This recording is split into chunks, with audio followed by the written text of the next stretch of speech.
ஆந்திராவில் 70 லட்சம் பணம் மற்றும் குடும்ப சொத்தை அபகரிக்க 2 சகோதரர்களை கொன்ற சகோதரி கைது செய்யப்பட்டுள்ள நிலையில் கொலையை செய்ய அவர் திட்டம் தீட்டிய தகவல் வெளியாகி அதிர்ச்சியையும் பரபரப்பையும் ஏற்படுத்தியுள்ளது.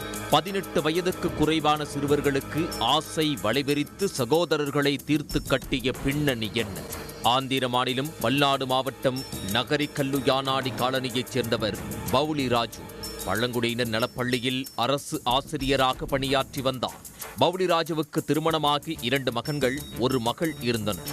பவுலி ராஜுவின் மனைவி சில ஆண்டுகளுக்கு முன்பு உடல்நலம் பாதிக்கப்பட்டு இறந்துள்ளார். பவுலி ராஜுவின் மூத்த மகன் கோபி கிருஷ்ணா கொல்லப்பள்ளி மண்டலம் பந்தலமோடு காவல் நிலையத்தில் காவலராக பணியாற்றி வந்தார். 2வது மகள் கிருஷ்ணவேணிக்கு திருமணமான நிலையில் கணவருடன் கருத்து வேறுபாடு ஏற்பட்டு தந்தை வீட்டிலேயே வசித்து வருகிறார். 3வது மகன் துர்கா ராமகிருஷ்ணாவுக்கு திருமணமான நிலையில் நாத்தனாருடன் ஏற்பட்ட கருத்து வேறுபாட்டால் அவர் கணவரை பிரிந்து சென்று அவரது பெற்றோர் வீட்டில் வசித்து வந்துள்ளார்.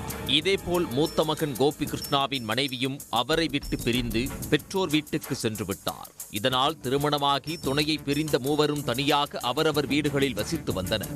இந்நிலையில் பந்தலமோடு காவல் நிலையத்தில் கான்ஸ்டபிள் பணியில் இருந்த கோபி கிருஷ்ணா பணிக்கு வராததால் பந்தலமோடு எஸ்ஐ பாலகிருஷ்ணா முன் தகவல் தெரிவிக்காமல் பணிக்கு வராததால் மெமோவை வழங்கியிருந்தார். ஆனால் அதற்கும் அவர் பதில் தராததால் சந்தேகமடைந்த போலீசார் விசாரிக்க தொடங்கினர். விசாரணையில் அவர் வீட்டில் இல்லாதது தெரிய வந்தது.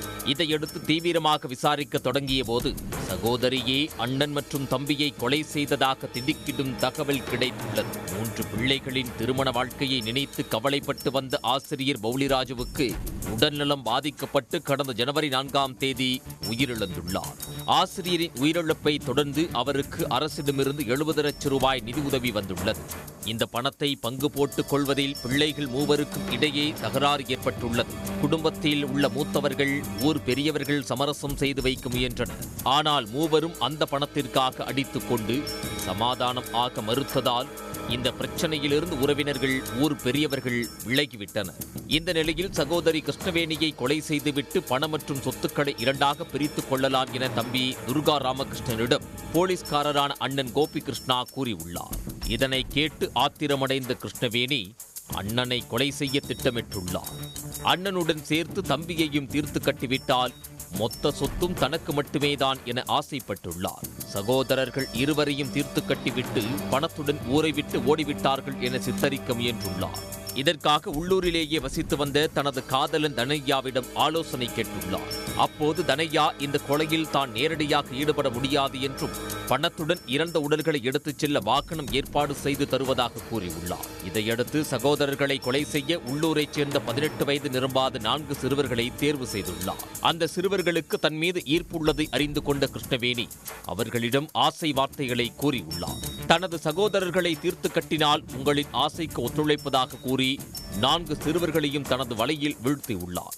கிருஷ்ணவேணி வெறித்த வலையில் விழுந்த சிறுவர்கள் கடந்த மாதம் 26ஆம் தேதி அவரின் தம்பி துர்கா ராமகிருஷ்ணாவை வீட்டுக்கு வரவழைத்து 2 மைனர் சிறுவர்களுடன் சேர்ந்து அதிக அளவில் மது அருந்த வைத்து கழுத்தை நெரித்து கொலை செய்துள்ளார். பின்னர் சடலத்தை இரவோடு இரவாக பைக்கில் வைத்து சாலகுண்டலாவில் உள்ள கோரண்ட்லா ஏரி கால்வாயில் வீசியுள்ளார். தம்பி காணாமல் போன தகவல் வெளியே வராமல் பார்த்து கொண்டுள்ளார். தொடர்ந்து போலீஸ்காரரான அண்ணன் கோபி கிருஷ்ணாவை கொல்ல திட்டம் தீட்டியுள்ளார். மற்ற 2 சிறுவர்களுடன் சேர்ந்து அண்ணனை கொலை செய்யும் நேரத்திற்காக காத்திருந்துள்ளார். கடந்த 10ஆம் தேதி கோபி கிருஷ்ணா தங்கை கிருஷ்ணவேணிக்கு போன் செய்து மது குடிக்க 500 ரூபாய் பணம் கேட்டுள்ளார். இதனை தனக்கு சாதகமாக பயன்படுத்திக் கொண்ட கிருஷ்ணவேணி வீட்டில் மதுபாட்டில் இருப்பதாக கூறி அழைத்துள்ளார். தங்கையின் சூழ்ச்சியை அறியாத கோபி கிருஷ்ணா வீட்டுக்கு சென்றுள்ளார். அங்கு மயக்க மருந்து கலந்த மதுவை கொடுத்து குடிக்க வைத்துள்ளார். போதையில் இருந்த கோபி கிருஷ்ணாவின் கழுத்தில் கயிறால் இறுக்கி கொலை செய்தவர் சிறுவர்களுடன் சேர்ந்து சடலத்தை பைக்கில் கொண்டு சென்று குண்டூர் கிளை கால்வாயில் வீசியுள்ளார். பின்னர் வீடு திரும்பியவர் எதுவும் நடக்காதது போல் வழக்கம் போல் வாழ்ந்து வந்துள்ளார். மேலும் சிறுவர்களுக்கு கொடுத்த வாக்குறுதியையும் நிறைவேற்றி வந்ததாக கூறப்படுகிறது.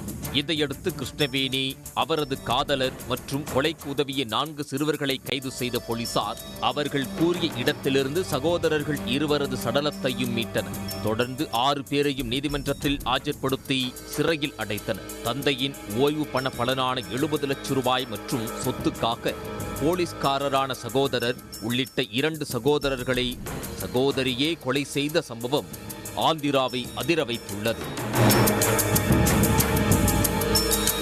உடனுக்குடன் செய்திகளை தெரிந்து கொள்ள சன் நியூஸ் பெல் ஐகானை கிளிக் பண்ணுங்க.